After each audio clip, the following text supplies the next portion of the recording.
ख्रिस्त में मेरे प्यारे भाइयों और बहनों, प्रभु यीशु मसीह के मीठे और मधुर नाम में आप सभी को जय यीशु। आइए हम लोग प्रभु के पवित्र और जीवंत वचन पर मनन चिंतन करेंगे। आज हम लोग देखेंगे एफेसी के ग्रंथ उसके अध्याय 2 पद संख्या 4 से 10 तक में। बाइबल का वचन कहता है कि ईश्वर की दया अपार है।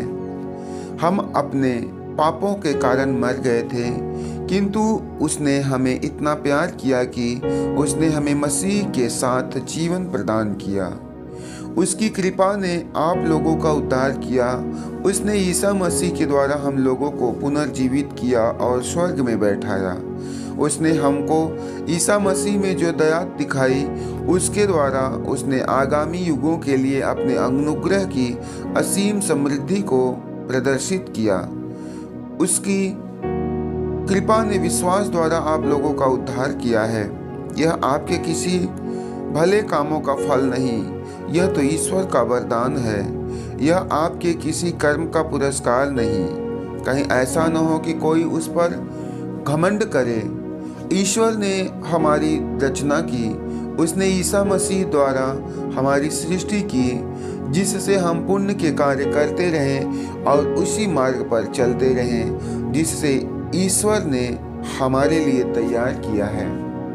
ख्रिस्त में मेरे प्यारे भाइयों और बहनों, आज एफेसियों को लिखते हुए संत पौलुस अपने पवित्र और जीवंत वचन में एक एक विश्वासियों के पास से संदेश पहुंचाना चाहते हैं। एक एक विश्वासियों को ये बात बताना चाहते हैं कि ईश्वर की दया अपार है। प्रभु के दया की कोई सीमा नहीं है, वह असीम प्रेम करने वाला है। और उन्होंने कहा हुआ है कि हम अपने पाप के कारण मर गए हैं।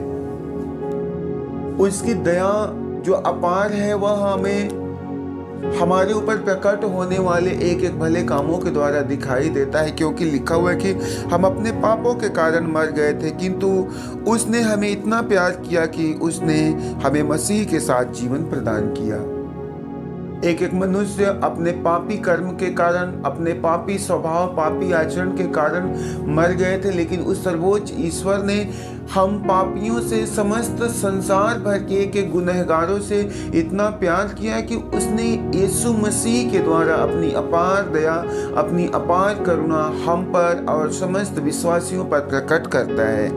उसकी कृपा ने आप लोगों का उद्धार किया है। बाइबल बतलाती कि उसकी कृपा ने आप सबका उद्धार किया है, एक एक लोगों का उद्धार किया है। उस ईश्वर ने सबके हिस्से की गलतियों को, सबके हिस्से के पापों को उसने अपने देह में काट के क्रूस पर ले करके गया।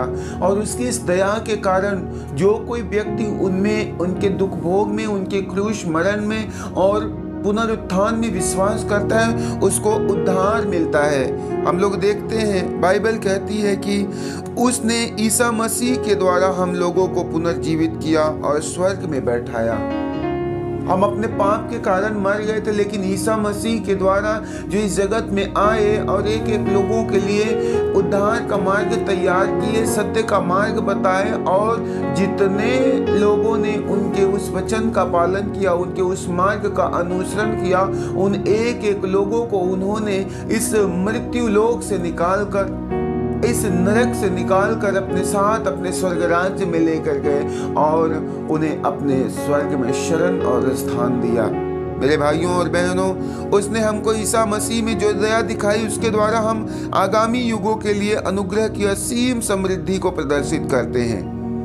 ये ईश्वर के महान प्रेम की निशानी है कि उसने यीशु मसीह के द्वारा अपना अपार दया जो हमें दिखाई, आने वाले भविष्य के दिनों में प्रभु की जो अपार दया, अपार कृपा हम पर प्रकट होने वाली है, प्रकट हुई है, और हम लोग उस प्रभु के अपार दया को अपने जीवन में प्रदर्शित करें। उस प्रभु की कृपा को हम अपने जीवन में ग्रहण करें, और ये तब हो सकता है जब हम लोग उस प्रभु के दुख भोग और क्रूस मरण और पुनरुत्थान में विश्वास करें। यशायाह नबी के ग्रंथ उसके अध्याय 53 में हम लोग पढ़ते हैं, प्रभु का वचन कहता है कि परंतु वह हमारे ही रोगों को अपने ऊपर लेता था और हमारे ही दुखों से लदा हुआ था, और हम उसे दंडित ईश्वर का मारा हुआ और तिरस्कृत समझते थे। हमारे पापों के कारण वह छेदित किया गया, हमारे कुकर्मों के कारण वह कुचल दिया गया। जो दंड वह भोगता था उसके द्वारा हमें शांति मिली है, और उसके घाव द्वारा हम भले चंगे हो गए हैं। हम सब अपना अपना रास्ता पकड़कर भेड़ों की तरह भटक रहे थे, उसी पर प्रभु ने हम सब के पापों का भार डाला है। वह अपने पर किया हुआ अत्याचार धैर्य से सहता गया और चुप रहा। वध के लिए ले जाए जाने वाले मेमने की तरह और ऊन कतरने वालों के सामने वह चुप रहने वाली भेड़ों की तरह अपना मुंह नहीं खोला। मेरे प्यारे भाइयों और बहनों, प्रभु का पवित्र और जीवंत वचन कहता है कि वह हमारे पापों के लिए मारा गया, हमारे कुकर्मों के कारण घायल किया गया, और जो दंड हमें भोगना था वह अपने साथ अपने क्रूस पर ले गया। इसलिए एक एक विश्वासियों को अपने जीवन में इस बात के लिए स्मरण करना है, इस बात के लिए विश्वास को मजबूत करना है कि प्रभु जो इस संसार में आए और क्रूस पर अपनी अपार प्रेम को दिखा करके गए हैं, उसके इस दुख भोग और क्रूस मरण और पुनरुत्थान के द्वारा हमें मुक्ति मिलती है, हमें उद्धार मिलता है। तो मेरे भाइयों और बहनों, प्रभु के दुख भोग के कारण जो उद्धार का प्रबंध किया गया वह उद्धार एक एक विश्वासियों का है, एक एक विश्वास करने वालों का है। अन्यथा जो लोग विश्वास नहीं करते हैं उनके लिए क्रूस की मृत्यु नाश है, क्रूस की मृत्यु उनके लिए विनाश का कारण है, क्योंकि उनको ईश्वर के दुख भोग, मृत्यु और पुनरुत्थान में भरोसा और विश्वास नहीं है। लेकिन हम सब जानते हैं कि यीशु हमारे लिए मारे गए, गाड़े गए और तीसरे दिन मृत्यु के बंधन को तोड़कर महिमा के साथ जी उठे हैं। बाइबल बतलाती है, प्रभु का वचन कहता है कि यह आपके किसी पुण्य कर्म का फल नहीं है। मनुष्य के ऊपर जो ईश्वर की अपार दया होती है, मनुष्य जो लोगों के दुखों को अपने ऊपर लेते हैं, लोगों के लिए क्रूस पर अपने बदन का एक एक कतरा लहू बहाते हैं और अपना प्राण देकर कीमत चुकाते हैं, तो ये एक मनुष्य के किसी भले काम का कोई प्रतिफल नहीं है, उनके किसी पुण्य कर्मों का कोई फल या वरदान नहीं है।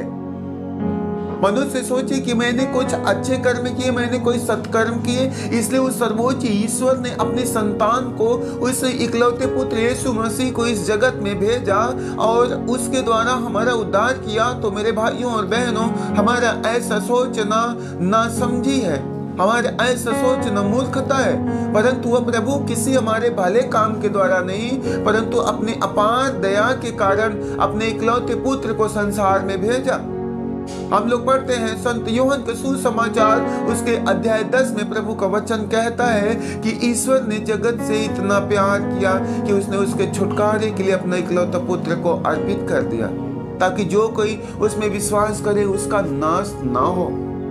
मेरे भाइयों और बहनों, हमें उस प्रभु में विश्वास करना है, उस ईश्वर में विश्वास करना है, और वह प्रबंध जो हुआ वह किसी पुण्य कर्म के कारण नहीं, परंतु ईश्वर के महान प्रेम के कारण यह दया, यह करुणा हम पर और समस्त सृष्टि पर हुई है।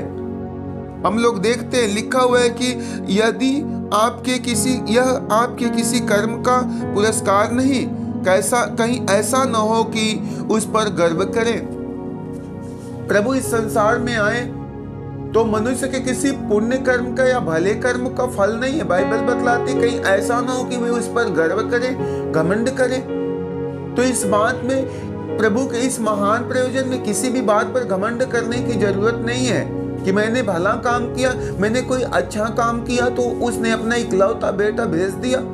मेरे भाइयों और बहनों, प्रभु का वचन कहता है ईश्वर ने हमारी रचना की, उसने ईसा मसीह द्वारा हमारी सृष्टि की। ईश्वर ने हमारी रचना की और ईसा मसीह द्वारा हमारी सृष्टि की। उत्पत्ति ग्रंथ में हम लोग पढ़ते हैं कि ईश्वर ने अदन के बाग में अदन की मिट्टी से आदम और हेवा की रचना की, परंतु पाप के कारण वह मर गए। लेकिन अब दूसरी बार वह ईश्वर हमारी रचना करता है, वह ईसा मसीह द्वारा हम सबको नई सृष्टि बनाता है, नई जिंदगी प्रदान करता है। इसका तात्पर्य है कि हम लोग जब यीशु मसीह के पीछे पीछे चलते हैं, उनके वचनों का पालन करते हैं, उनके मार्ग पर चलते हैं, तो मेरे भाइयों और बहनों, जो आदि काल में हमारे माता पिता ने पाप के कारण विनाश की ओर चल गए, अपने उस ईश्वर के द्वारा बनाई गई सुंदर सृष्टि को बिगाड़ दिए, तो आज उस यीशु मसीह के पीछे पीछे चलने के कारण, उनके मार्ग पर चलने के कारण आज एक बार फिर पुनः एक विश्वासियों की सृष्टि होती है, जिससे हम पुण्य कर्म के कार्य कहते हैं और उसके मार्ग पर चलते हैं, जिसे ईश्वर ने हमारे लिए तैयार किया। बाइबल बतलाती कि जिसे हम पुण्य कर्म का कार्य करते हैं, उसी मार्ग पर चलते हैं जो मार्ग ईश्वर ने हमारे लिए तैयार किया है। तो आज एक विश्वासियों को उस यीशु मसीह के पीछे पीछे चलना और उसके उस महान योजना में, उस महान कार्य में अपने आप को आहुति देना है और उसके महान उस योजना को सफल बनाना है, जिस योजना को पूरा करने के लिए, जिस उद्देश्य को पूरा करने के लिए यीशु इस जगत में आया। उन्होंने कहा हुआ है कि मैं इसलिए आया हूं कि उनको जीवन मिले, बल्कि परिपूर्ण जीवन मिले। पिता की ओर से जो संदेश लोगों के लिए मिला हुआ था कि तुम जाओ और एक एक लोगों के लिए अपना बदन का एक एक कतरा लहू बहाओ और उसके लिए कीमत चुकाओ और उन्हें मोल दे करके खरीद लो। तो उस महान योजना को पूरा करते हुए यीशु मसीह इस संसार में आए और उन्होंने अपने भले कामों के कारण, अपने धार्मिकता के कारण एक एक लोगों को मृत्यु से निकालकर जिंदगी की ओर ले गए। आज हम लोग देखते हैं संत यूहन्ना का सुसमाचार, उसका अध्याय 3 पद संख्या 14 से 21 तक। ईसा ने निकोदेमुस से कहा, जिस तरह मूसा ने मरुभूमि में सांप को ऊपर उठाया था, उसी तरह मानव पुत्र को भी ऊपर उठाया जाना है, जिससे जो उसमें विश्वास करता है वह अनंत जीवन प्राप्त करे। ईश्वर ने संसार को इतना प्यार किया कि उसने उसके छुटकारे के लिए अपने इकलौते पुत्र को अर्पित कर दिया, जिससे जो उसमें विश्वास करता है उसका सर्वनाश ना हो, बल्कि अनंत जीवन प्राप्त करे। मेरे भाइयों और बहनों, आज बाइबल बतलाती है कि यीशु मसीह ने निकोदेमुस से कहा कि जिस तरह मूसा को मरुभूमि में सांप को ऊपर उठाया था, मूसा ने मरुभूमि में सांप को ऊपर उठाया था, उसी तरह मानव पुत्र को भी ऊपर उठाया जाना है, जिससे कि जो कोई उसमें विश्वास करे वह नाश ना हो, बल्कि उसे अनंत जीवन मिल जाए। ये सत्य है कि एक एक लोगों के छुटकारे की कीमत के लिए, लोगों के उद्धार के लिए उस एक उद्धारकर्ता है, उस एक मुक्तिदाता को क्रूस के काट पर ऊपर उठाया जाना है, ताकि जो कोई उसमें विश्वास करे वह नाश ना हो, बल्कि उसे अनंत जीवन मिल जाए। मेरे भाइयों और बहनों, एक एक विश्वासियों को उस ऊपर क्रूस पर टंगे हुए एक एक व्यक्ति को उस क्रूस पर टंगे हुए यीशु मसीह की ओर निहारना है। और बाइबल बतलाती है कि जो कोई उसमें विश्वास करे वह अनंत जीवन प्राप्त करे। जो कोई उसमें अर्थात उस क्रूसित यीशु में विश्वास करे, उसके दुख भोग में विश्वास करे, वह अनंत जीवन प्राप्त करे। क्योंकि बाइबल बतलाती है ईश्वर ने जगत से इतना प्यार किया, उसने उसके छुटकारे के लिए अपना इकलौता बेटा दे दिया, ताकि जो कोई उसमें विश्वास करे वह नाश ना हो, बल्कि अनंत जीवन प्राप्त करे। यह अनंत जीवन एक एक लोगों के लिए सहभागी है। मेरे भाइयों और बहनों, हर व्यक्ति अपने पाप के कारण, अपने कुकर्म, अपने अपराध के कारण ईश्वर की नजर से, उनकी निगाहों से वंचित हो जाता है और वह अपने लिए आपत्ति या विपत्ति को मोल खरीदता है।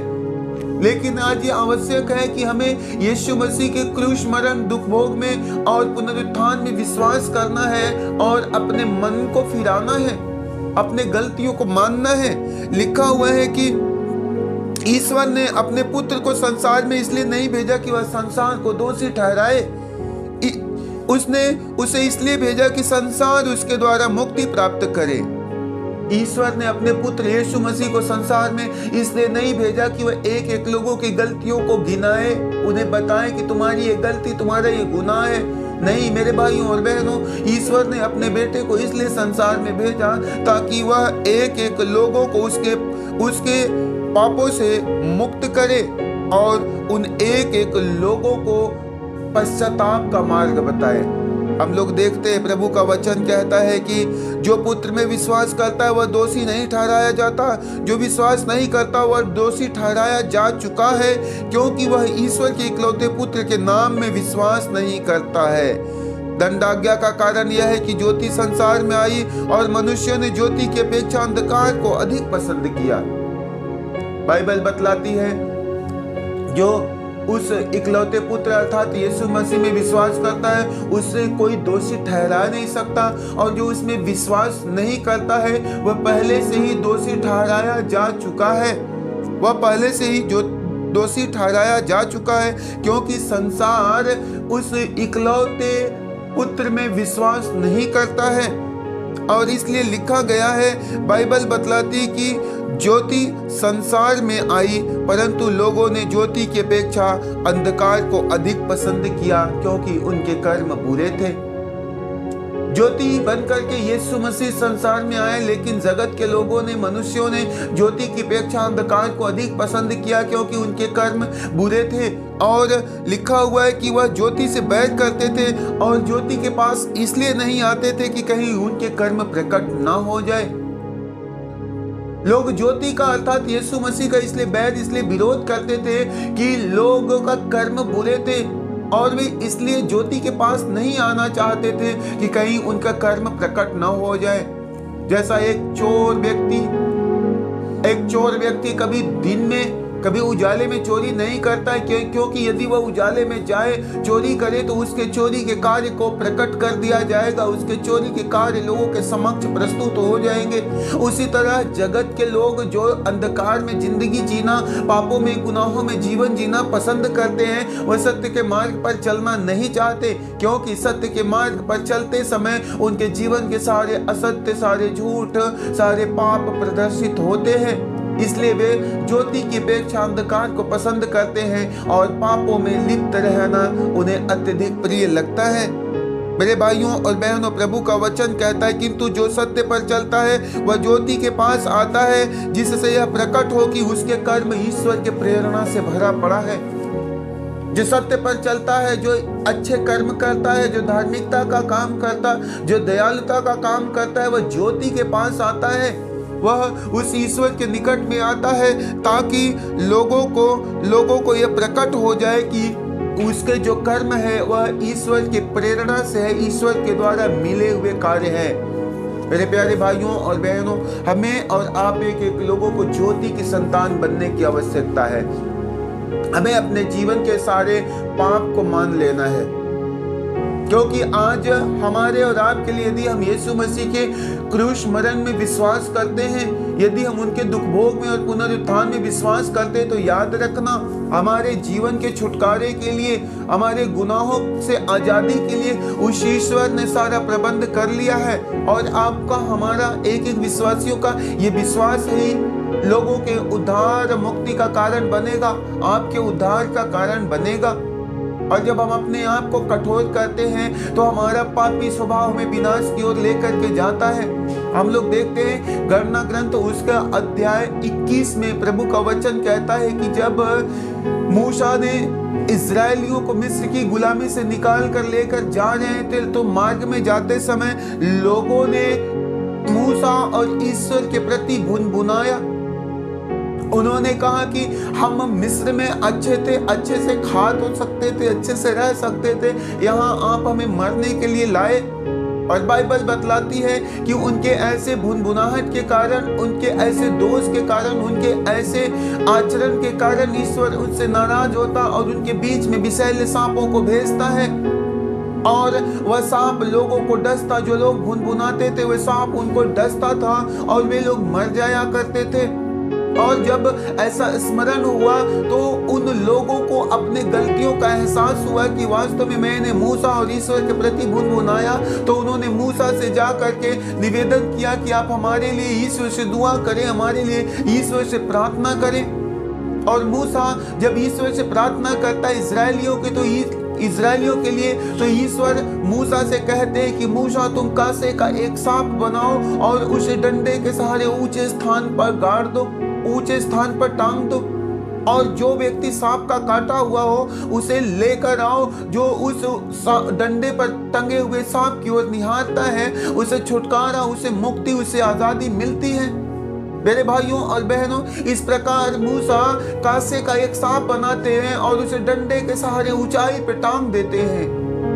और जितने लोगों ने ईश्वर के प्रति भुनभुनाया पाप किया था, उनमें से जितनों को सांप काटता था वे लोग उस सांप से काटे हुए व्यक्ति को लाते और वह उस क्रूस पर टंगे, उस डंडे पर टंगे हुए सांप को देखते और वह स्वस्थ और भला चंगा हो जाया करते थे। मेरे भाइयों और बहनों, जब मनुष्य पाप करता है तो उसके लिए कोई छुटकारा, कोई अवसर नहीं है। उसके लिए एकमात्र विकल्प है कि वह अपने गलतियों के लिए पश्चाताप करे, क्योंकि बाइबल बतलाती, प्रभु का वचन कहता है कि पाप का दांत सिंह के दांत के जैसा तेज है, उसके कांटे का कोई इलाज नहीं है। वह हमारे शरीर और आत्मा दोनों का नाश करता है और हमारे शरीर और आत्मा को बर्बाद करता है। और उस पाप जैसे सांप के कांटे का एकमात्र इलाज है पाप स्वीकार और पश्चाताप, अपने गलतियों को मान लेना। अन्यथा जब तक हम अपने गलती को नहीं मानते हैं, वह पाप जैसा सांप सिंह जैसे दांत ले करके मनुष्य के शरीर और आत्मा को नाश करते, विनाश करते उसे देर ना लगेगी। तो इसलिए उन लोगों ने जो ईश्वर के प्रति भुनभुनाए थे, जब उनको सांप काटता तो वो उनके पास में आते और उस डंडे पर टंगे हुए सांप को देखते थे और भले चंगे होते थे, अपनी गलतियों को मानते, अपने एहसास को मानते थे कि जिस सांप को तुमने अत्यधिक पूजा, जिस सांप की तुमने सेवा की, वह सांप तुम्हारे लिए विनाश का कारण है, उसी सांप से तुम्हारा नाश होगा।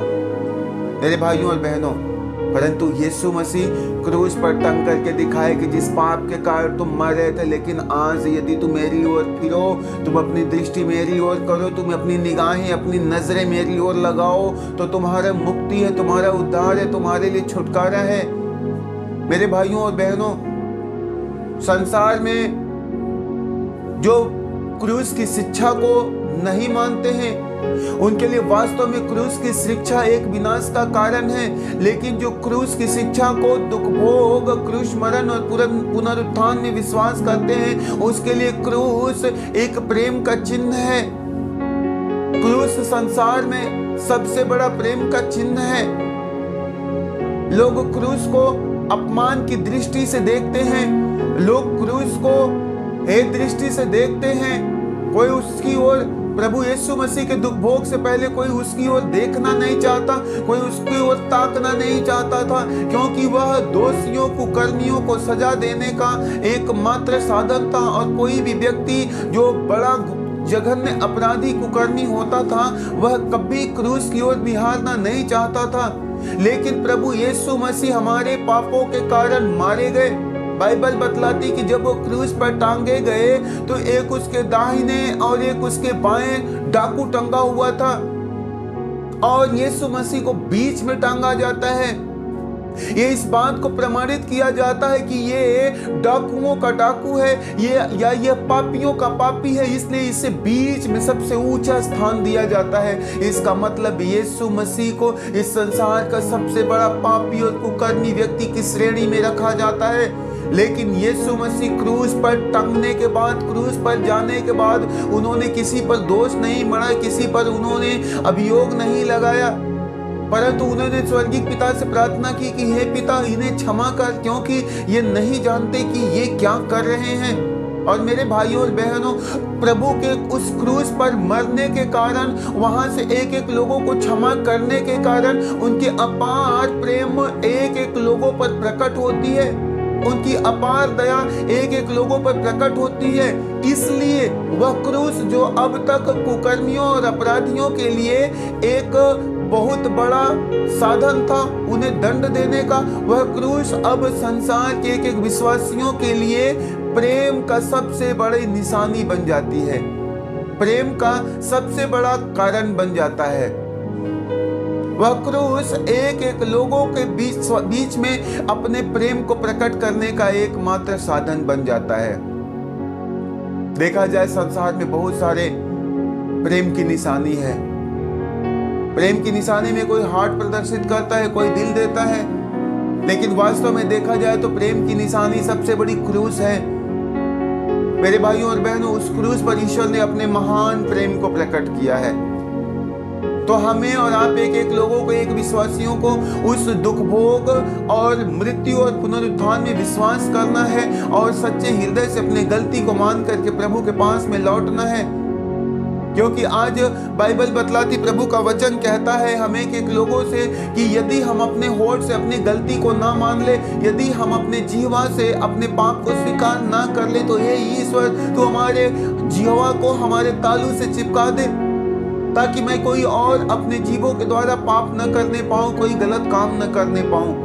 इसका मतलब हमारे होठ हमारे गलतियों को मानने में विलंब ना करे, हमारे जीव हमारे गुनाहों को प्रभु के सामने प्रकट करने में देर ना करे। और मेरे भाइयों और बहनों, प्रभु ने अपने वचन में कहा है कि जो अपने पाप छिपाएगा वो उन्नति नहीं करेगा, लेकिन जो उसको प्रकट करके छोड़ देगा उसी पर दया की जाएगी।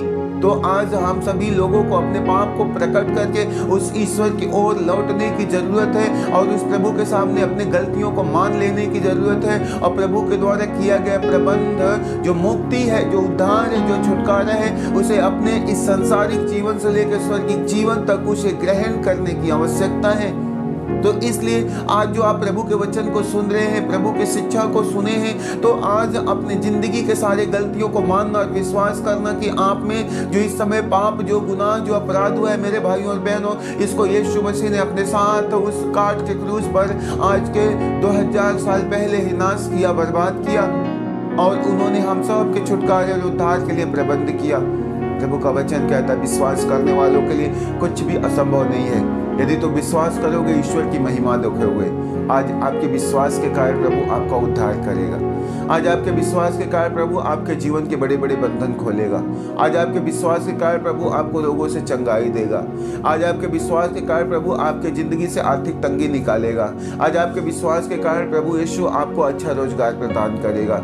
आज आपका विश्वास आपके घर, आपके परिवार के उद्धार का कारण बनेगा। इसलिए सच्चे हृदय से अपने जीवन काल के किए गए एक एक गलतियों और गुनाहों को पश्चाताप करें, प्रभु के सामने प्रकट करके लौटने पाए। और वह प्रभु जो दया का सागर है, वह पापियों के लिए स्वर्ग में अत्यधिक आनंद का प्रयोजन करके रखा हुआ है। और वह चाहता है कि मेरा एक एक बेटा पाप में पड़ करके नाश और बर्बाद ना हो, परंतु वह पश्चाताप करके उस अनंतकालिक जिंदगी में प्रवेश करे। तो हम सभी लोग अपने जीवन काल के सारी गलतियों को पश्चाताप में परिवर्तित करते हुए, पश्चाताप करते हुए इस चालीसा काल में अपने आप को शुद्ध और पवित्र बना करके उस ईश्वर को अपने घर, अपने परिवार का मुक्तिदाता बनाएंगे। आप सभी को जय यीशु।